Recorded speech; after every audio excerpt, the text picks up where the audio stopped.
Hi, and welcome to Get Clear, Get Focused, and Be Fruitful. What I want to do is do a quick overview for you to help you kind of understand the vision of the program, what it is, what it isn't, how to progress through it.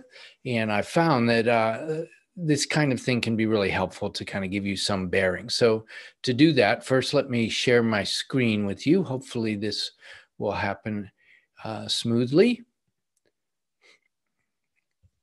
Let me go to the beginning here. Okay, so you'll see me up in the corner. There might be times where it's best for me to step aside, but I've done this some just orally, but it might be helpful to use the PowerPoint with it. So again, get clear, get focused, and be fruitful. An overview of what this thing really is about. And so the vision is pretty simple. The goal of what I'm after for you and with you is for you to get clear about who you are, your identity. So you're discovering your design, you're recognizing your placement and taking responsibility for particularly your roles and the relationships related to them. And you're starting to represent Christ in your setting. You're getting clear about your design, your placement, and your sense of purpose. And then even clear about how you want to practice that with the development of a rhythm or a rule of life. So you want to get clear. And once you're clear, then you want to start to focus. And that means that you're starting to prioritize your life around that clarity. It's going to help you make decisions. It's going to help you say yes. It's going to help you say no. So you're focusing your life according to how you're discerning how God has developed and placed you. And then the idea of being fruitful. And by being fruitful, really what I mean is, often we think of fruitfulness either in the fruit of seeing people come to Christ or the fruit of the Holy Spirit, and those are real. But I also want really for you to actualize or manifest the image of Christ in you. We're not just being conformed to the image of Christ in some external abstract idea. We're being conformed to the image of Christ in us, Jesus in Tom's skin. I want you to be fruitful as a manifestation of Jesus' presence according to your unique design, where he's placed you and with whom. And so the second semester of the Get Clear program is releasing the resources of heaven. And that whole thing is about how to advance the kingdom according to who you are and who God brings into your life. Let me describe a little bit of what the program is. This is a program for clarity and discernment. It is not teaching you or giving you the right ways to do it. It's really giving you opportunity to discover yourself. So it's going to take a lot of reflection, a lot of kind of wrestling with God and discerning what God's done, both in his created order of you, but also of using your experiences and those around you. So it's a clarity and discernment kind of tool. This is also what I'm about is I want to equip and embolden you as you get clear and get focused. I want to embolden you to take big steps into your future. Clarity is awesome, but my nature is I want to help you. I want to coach you to be able to be bold, but also able, equipped. You have the tools to do it. The program also uses these three dynamics, and this is important. I think this was like a huge discovery for me over the last few years. The course entails curriculum, coaching, group coaching, and some one-on-one coaching, I think is best, and the community of others who are discovering their design and clarifying, focusing, and moving ahead. Those three things together, curriculum that you're working through at your own pace and integrating into your life, coaching where I'm giving you insight and prophetic discernment, community where we're supporting each other, giving feedback. It's the most powerful combination I've ever seen. So that's what the program is. It's kind of like church in a way. It's really in a way that the word church, I think, originally was used. Jesus first used the word church, uses it Matthew 16, Matthew 18, but in those settings, he's using a word, ecclesia, that comes from Greek. And in Athens, the ecclesia was a gathering of leaders once a year, and they would determine commerce. They did determine what comes in the gates and what doesn't, and leadership.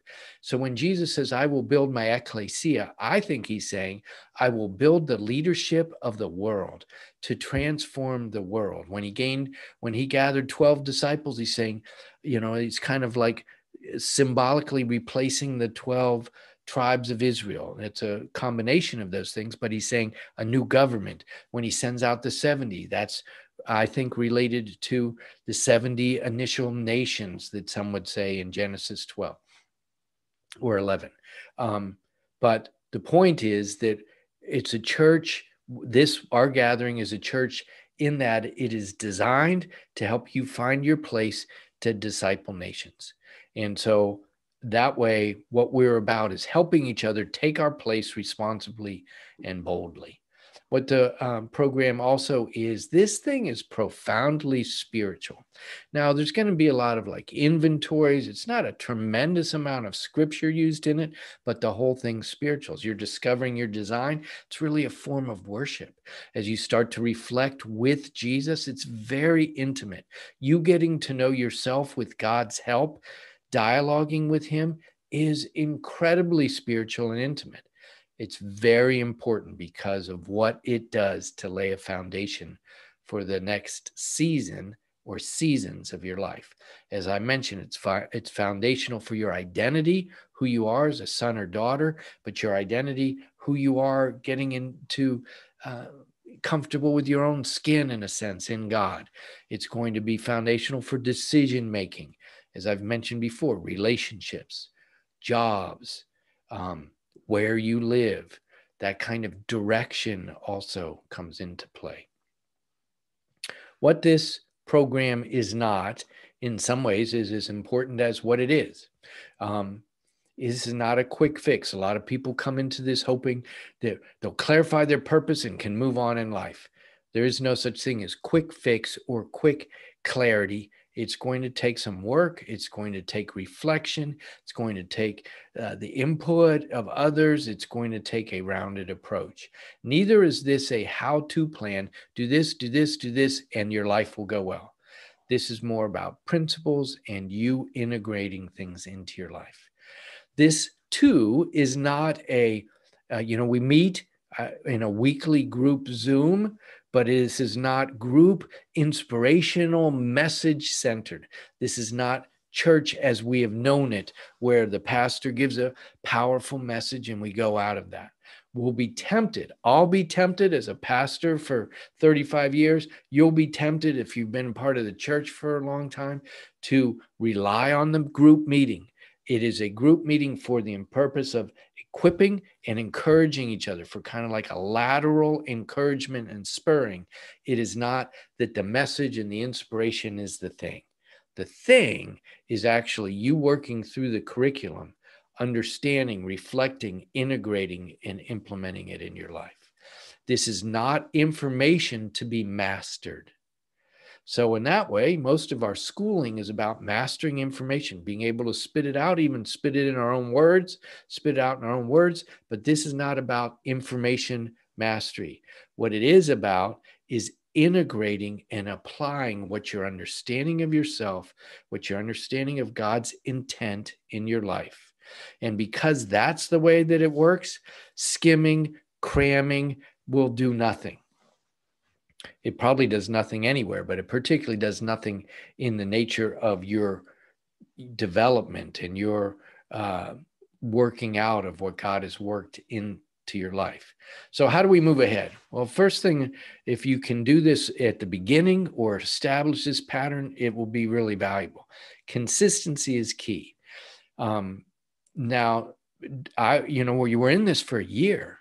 So I want to encourage you to find a pace that works for you. Maybe it's Tuesday and Thursday morning, or sometime at night. But if you can get consistent, maybe it's those same days. I'd encourage 2 or 3 blocks a week that are at least a half hour long, where you're going to be interacting with the material. It might be that you're praying about it that day. It might be that you're writing. It might be that you're taking inventory. Do the next step in the curriculum, but do it in a consistent way, that you're just moving ahead. This content and your integration will bring change, will bring growth. I can guarantee it. However, life happens.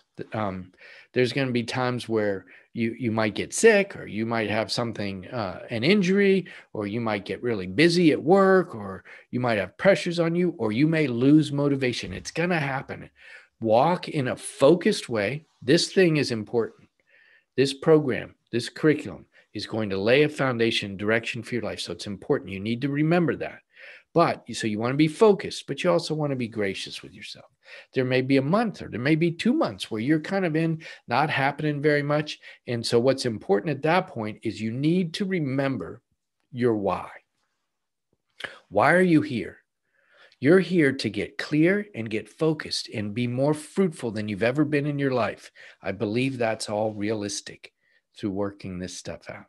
So when you go through doldrums, when you go through hardship, you'll be able to come back with a why. I need to get back to that why, not because I'm behind, not because Tom's going to be on my case. Nobody's looking over your shoulder. You want the why because you want to be focused, clear, and fruitful.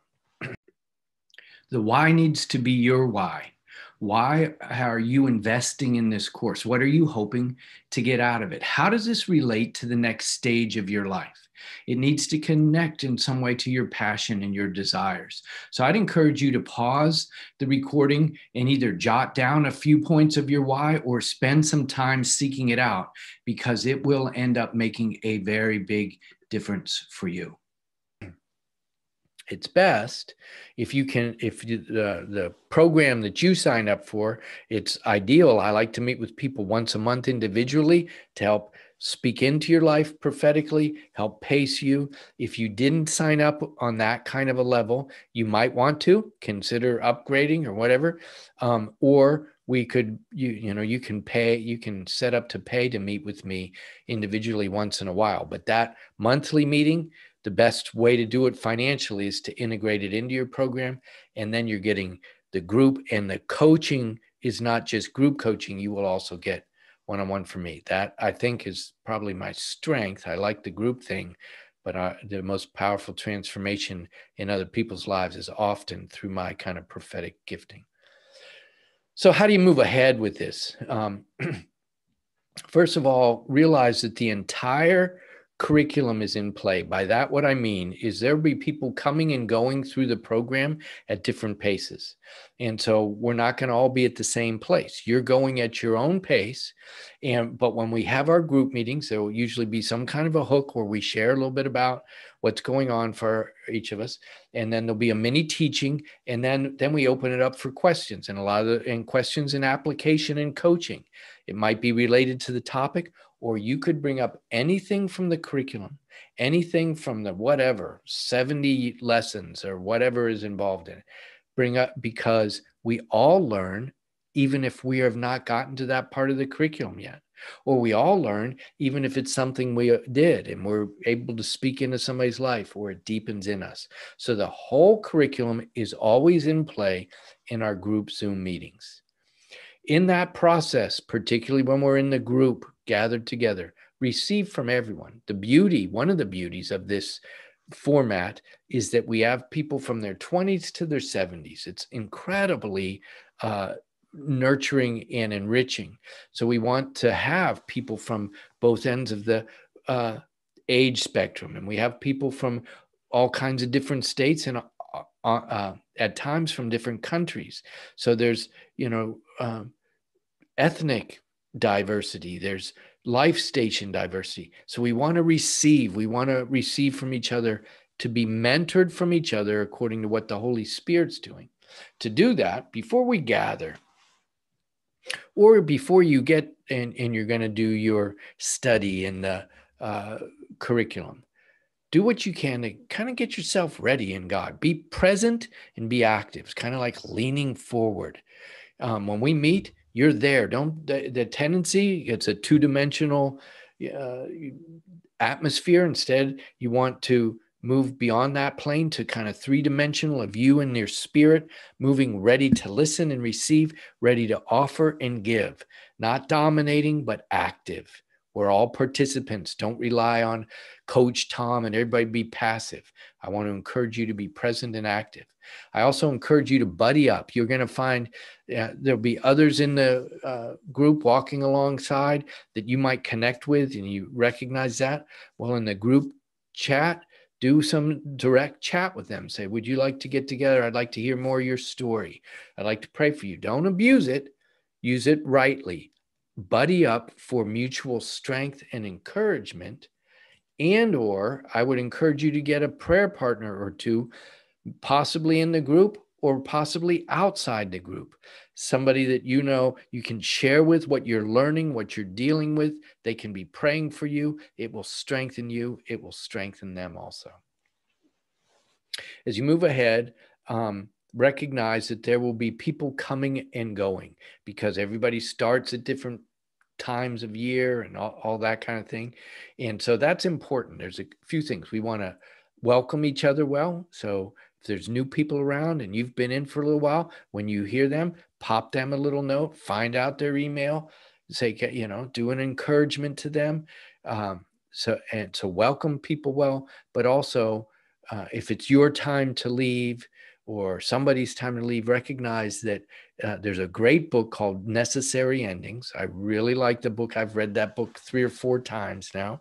We're not good at it. It's hard because we developed some intimacy in this program to say goodbye to people, but leaving well is really important. If you're going to, when you go to your job, starting well with a good attitude, serving, humble attitude, a can-do, a willing to give of yourself, start is important and ending well is important. As you finish your job, you're going to leave, take time to leave well. Take time to give particular thanks to people for how they've been of benefit to you, whether it's through a text or an email or a word or a gift. In the same way, as you leave here, I don't want you to just fade away. I'm going to ask you, I'd like to meet with you, hear what's going down, hear what you've learned, what's been helpful, what you've grown, maybe ways you can help me do it better. And I'd like you to leave from a group Zoom and us be able to pray for you and you be able to share what you learned, what was transformed, what you found difficult. So people are going to be coming and going. So don't cling too hard. It's part of the difficult part of life before heaven is that it involves goodbye. So we hold each other, but we hold each other open-handedly. Lastly, I want to encourage you that part of what this is about too is I really am on a mission. I want to help people get clear, get focused, and be fruitful. I want to help people identify how to move ahead, but I want to do this across the country. I want to do this in the nations. I want to coach people from around the world. That's what God has put in me, and I'd like your help in relation to that.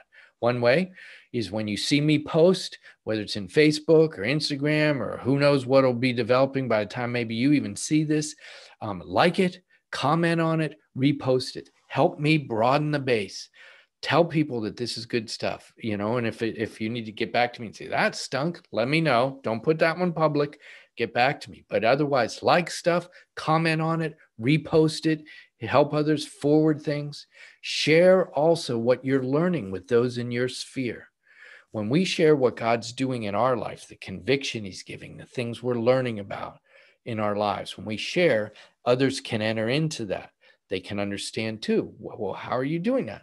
I'm in this program for a year long. We're doing curriculum. We're doing coaching. We're in community. It's powerful. So share what you're learning and this setting. Consider, here's a kind of crazy idea. I want to encourage you to consider, and once you're a little bit into it, even when you finish the first module, you'll realize that this tool is really helpful for people to gain clarity in their lives. Well, you may want to consider who you'd like to disciple that and allow the curriculum, allow my coaching to do like a foundational piece of that. And that you can just walk alongside some people that you refer into this. And you're going to disciple them as they're getting clear. You're going to be praying for them. You're going to be giving feedback to them. You can use this program as a kind of backdrop for maybe other kinds of disciple. You might be in scripture or sharing or Bible study or whatever, but you want to help particularly one or two that you feel like, I want to help you lay a foundation in your life.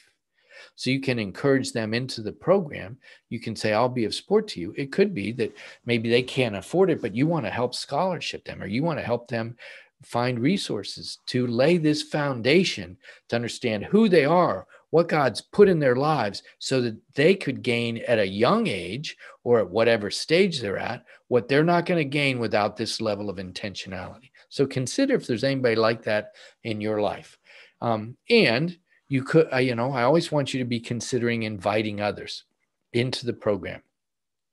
You're really my best organic way to grow. There'll be other ways that I'll do, and some of that's through media and things like that. I've got ideas of where I want to go. I'm on a learning curve. It's not easy, but the organic way is the best way. You inviting others.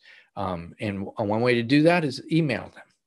Whoever you think this could be a good thing, you can share an email, what's good about it, what you're learning about it, why you think they might fit in it, and copy me on the email, let them know you copied me, and say, I think, if this seems of value, I'd encourage you guys to connect. Now, they probably won't make the step, but it gives me an entree to be able to follow up with them and say, if this is something of interest, I'd love to share with you.